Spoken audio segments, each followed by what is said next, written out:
Hi everyone, I'm Catherine, the artist behind Bigelow Fine Arts. Back to the apples from Kirby Rosine's Worlds Within Worlds. It is starting to come together. I'm working on more leaves today, coming in with a base layer of grass green to cover the leaves. I'm trying to work more in left to right flow to avoid smearing the color around with my hand or having to put up a sheet, which can also sometimes smear and also covers the work. If I try to work this way more consistently, I might be able to avoid covering the page or smearing. As I was working up the leaves, I noticed the little echidna on the edge of the apple, a nod to the next page in the book.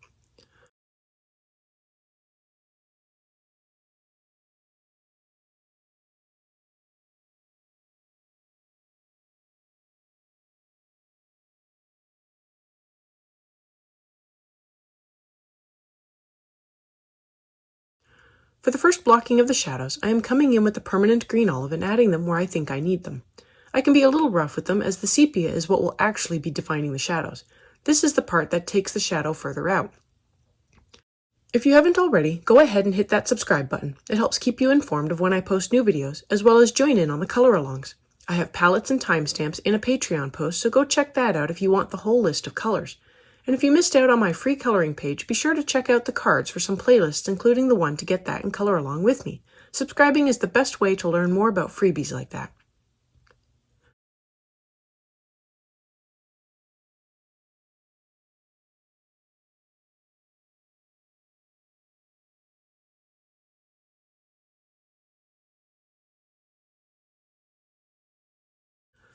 With the sepia, I want to put in a darker layer within the permanent green olive while still leaving some of the green olive showing.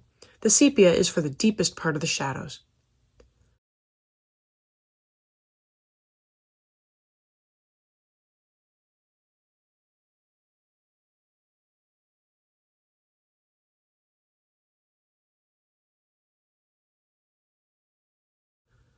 Now some pine green to darken up the top of the leaves in a uniform layer. This should help preserve some of the shadows I have already blocked in, but make the leaf darker. I work up the leaf in sections, as sometimes when I try to work up too large of an area, the color becomes more streaky and I don't get a very good or smooth coverage. And if I miss, I just come in with the eraser and give it a little erase. I work light enough that it mostly comes off.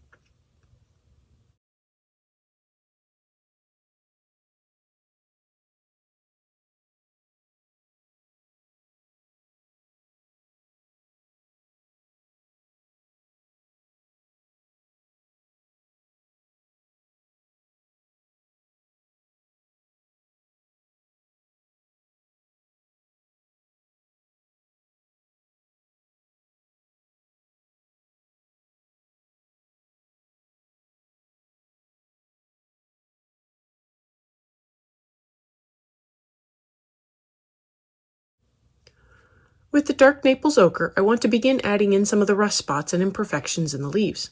I go around the circles and any little bits on the edges of the leaves.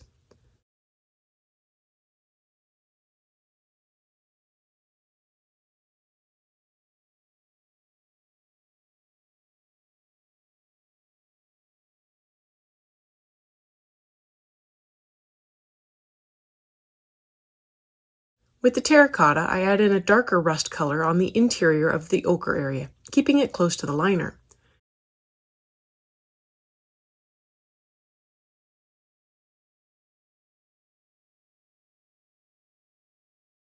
And to really make it stand out, I am using the Dick Blick terracotta, which, color-wise, I have been really liking.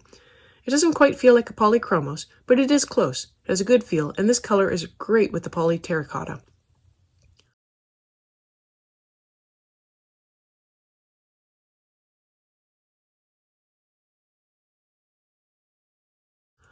Coming in with the May green, I work up a base layer over the leaves, with a bit of a focus on the areas that need to be darker.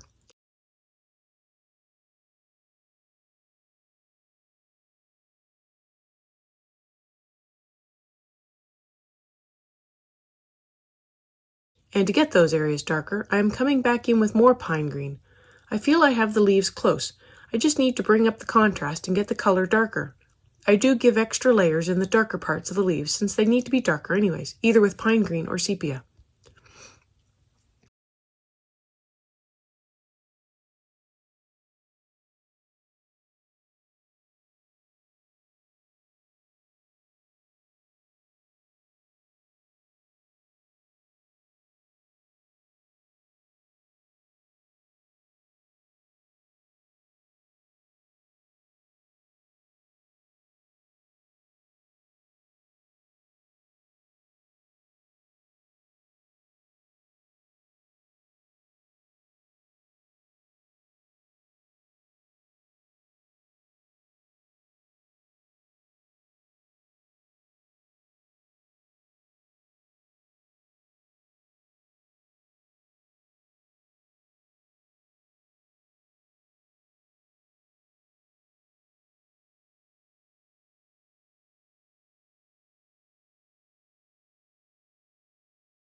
I come back in with the dark terracotta to add in a rust spot that I hadn't noticed on the first pass and to darken up the other spots a bit more.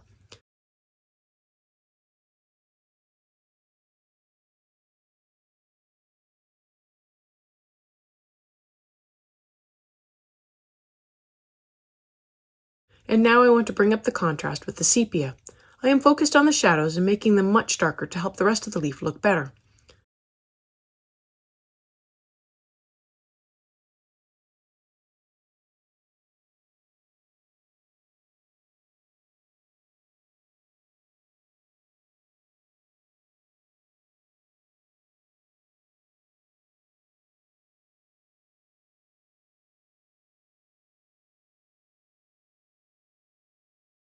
I blend out the sepia and the shadows with the permanent green olive, which also helps to add more of that yellowish tint to the leaves that I feel they should have. I can also work up some of the lighter shadows that would form around some of the smaller veins. If you've made it this far and have enjoyed coloring along with me or just watching these leaves come to life, I'd appreciate it if you give me a like and subscribe to stay informed of when I post more videos. It really helps me out. Patreon has a short write-up, my palettes, and a list of the timestamps, and I've made them available for everyone. If you have any questions or page requests, please leave them below or reach out to me on social media. I put in a list of chapter breaks in the show notes, as well as a list of equipment I like to use. If you use any of my affiliate links, it really helps me out without costing you a thing. I post 3 times during the week, and subscribing is the best way to stay in the loop. Plus, if I post more free coloring pages, you'll be one of the first to know.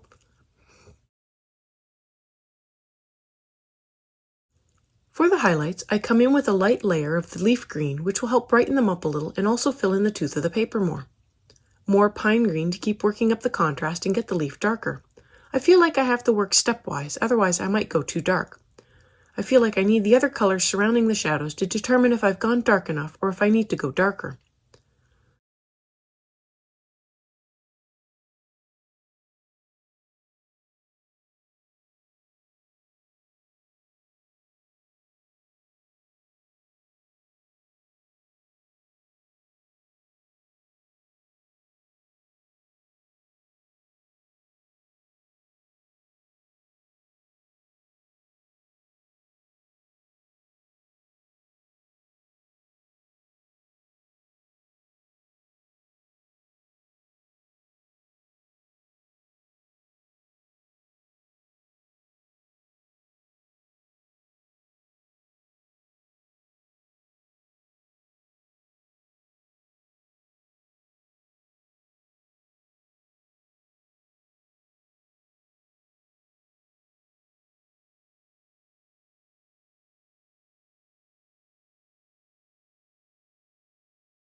I touch up a little more with the dark terracotta and even go back to some of the earlier leaves too.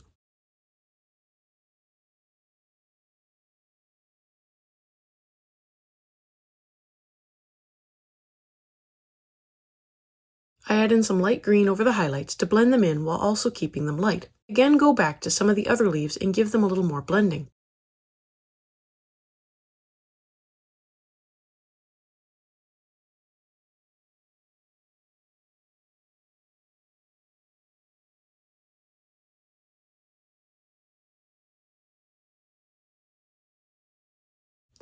I touch up the highlight with leaf green as this highlight has been bothering me. I also fill in some of the stems to get them covered.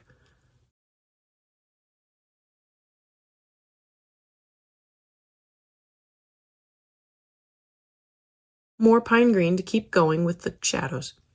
I also go around the rust spots to blend them into the leaf so they don't just look like a random orange spot.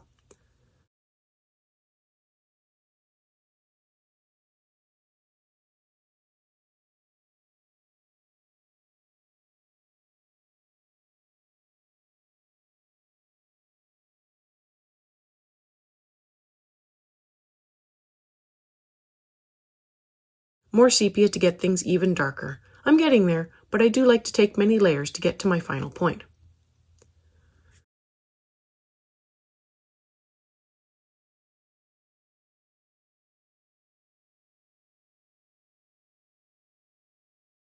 And on to the next set of leaves.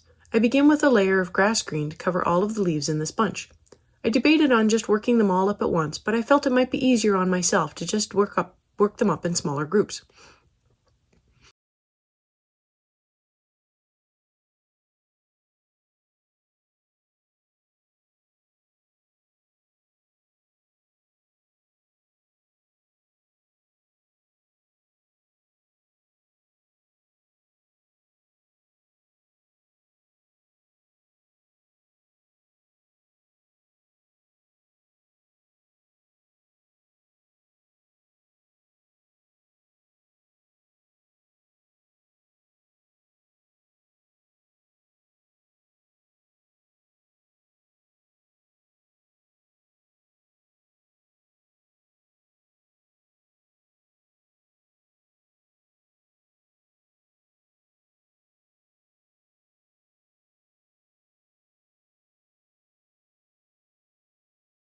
I come in with the permanent green olive to block in the shadows. Some of them have kindly been added into the line art, which does make it a little easier to block some of them in.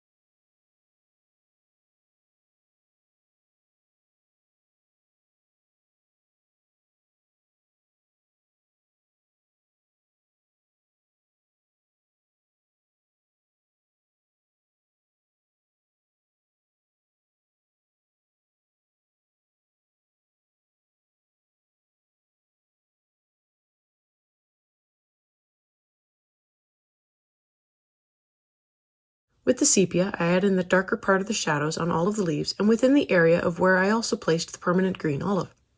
I don't need to add in the sepia to every blocked in shadow, as some of them are going to be the smaller shadows for the smaller rib lines.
Time to add in the rust spots and imperfections.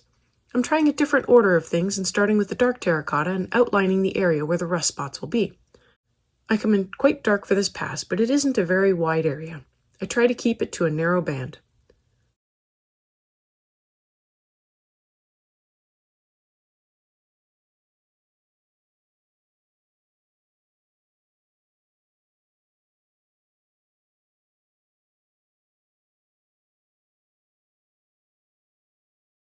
I blend out the edges with the lighter terracotta, moving it out just a little beyond where I stopped with the darker terracotta.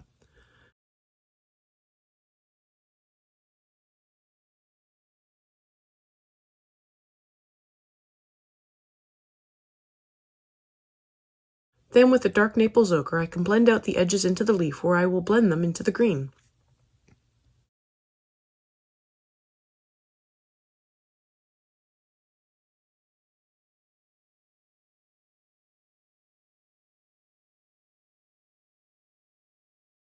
With the pine green, it is time to color in the top parts of the leaves. I also give the shadows an extra layer as needed. I think most of the leaves in this group are actually facing up this time, with very few showing their undersides. For the larger leaves, I am leaving an area lighter as I want to work it up into a highlight.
I can then hit up that central rib with leaf green so it doesn't stand out quite so much.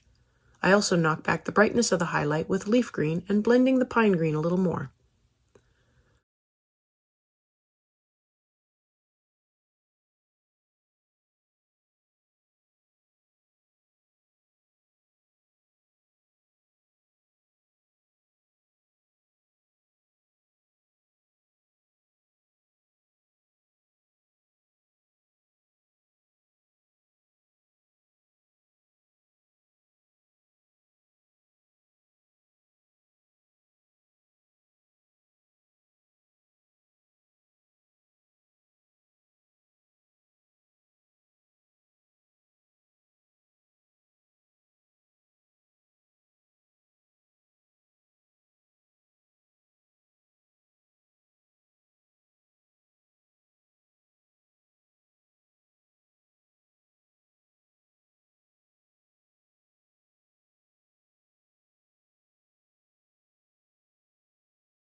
More pine green to keep working up the shadows.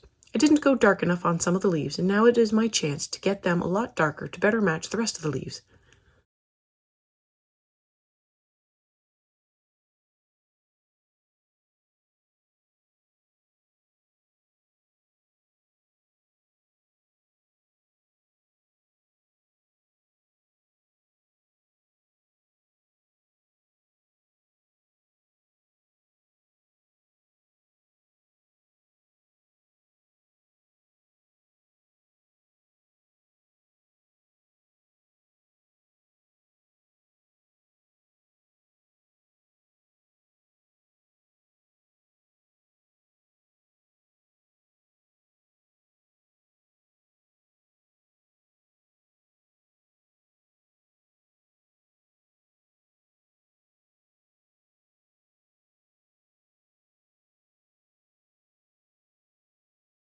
I give the tops of the leaves a layer of the permanent green olive to add in some of the yellow that I want, and to also darken them up in a uniform fashion, similar to what I normally do with the May green.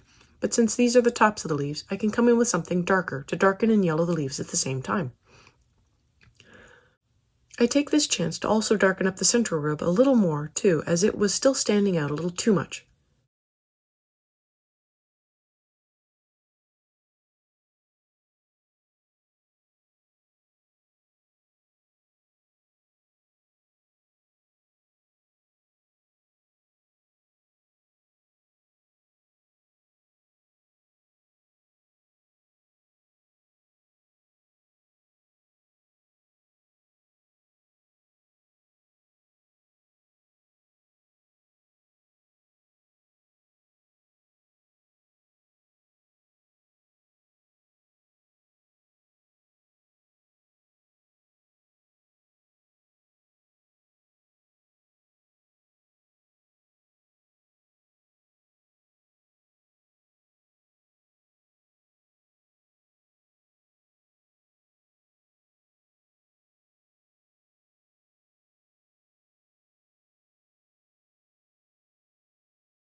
For the bottom of the leaf, I do the same thing with the May green. I touch up some of the other leaves as well.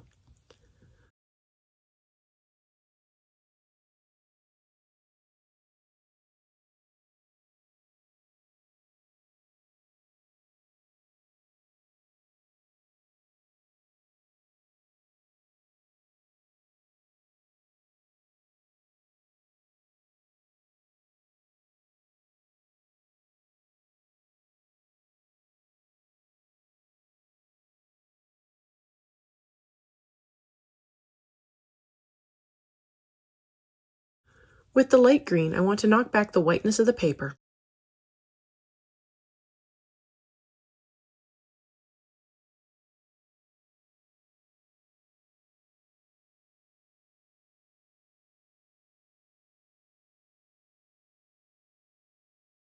I bring in more sepia to darken shadows even more.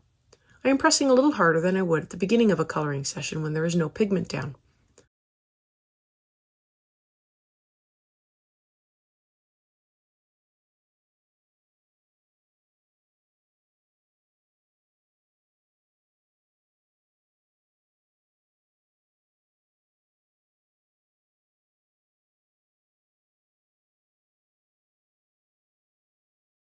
I touch up the rust spots with more dark maple ochre to help blend them into the surrounding green of the leaf.